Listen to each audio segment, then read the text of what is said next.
You're a hot topic right now in the world of media, obviously. Not anymore. It only lasted 2 days, I think. 2 days, yeah. It was a 2-day shelling. I mean, when you have the president of the UFC call you a pussy, that's pretty interesting. Dude, so when Dana called you that, like, everyone's a human being, right? Like, you can't, you could soak it and, like, be tough guy, but, like, did you feel like shit after seeing that from Dana? Oh, I wasn't expecting that. I mean, I know that Dana is, first of all, Dana's always been a good friend of mine. Ever since after that, I spoke to Dana a bunch of times and whatnot, and definitely unexpected. But I kind of get it. He spends a lot of time with those guys now and stuff like that, and they have a great relationship going. And so I don't really it was definitely a little blowback, and I kind of hit him up. It was just like, what the fuck? And then, Dana's been calling me a pussy forever. So it's like, it's Dana. I love Dana. I think Dana's done the most incredible things for, like, obviously, like, it's helped us out. Little guys, right? Yeah, helped the little guys. And he's every time I do UFC fight, family.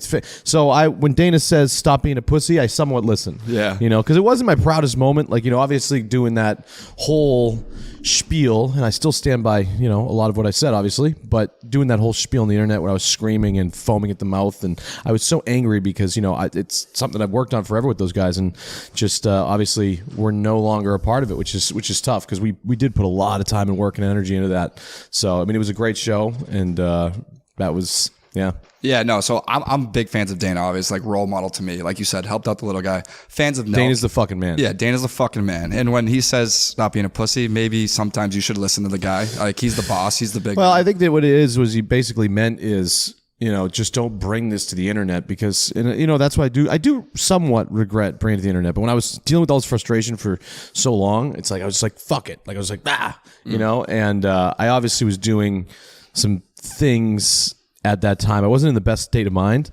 because I was taking these fucking, I have ADHD, right? Mm-hmm. So I've been constantly looking for medication that kind of like gets my brain normal. Right. And what happened was I have a very addictive personality, for anybody that doesn't know.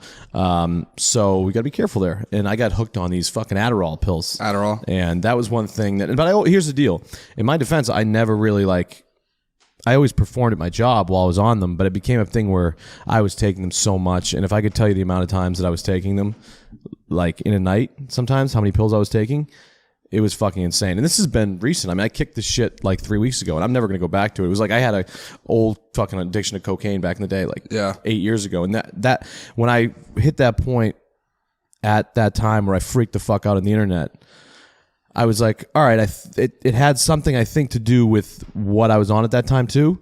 So I was just like, all right, this is a good little moment where everybody's talking about you, and you're not even this guy that people are saying you are and all this shit. And I'm just like, all right, time to fucking just drop this fucking habit. It was fun while it lasted. I had years and years and years of fun and zapping and doing all that shit. But I mean, I still drink like a fucking wild man. But at the end of the day, I had to slow down on that shit because it got out of hand. So I've been good with that and never gonna fucking touch that shit again. That's good to hear, man. And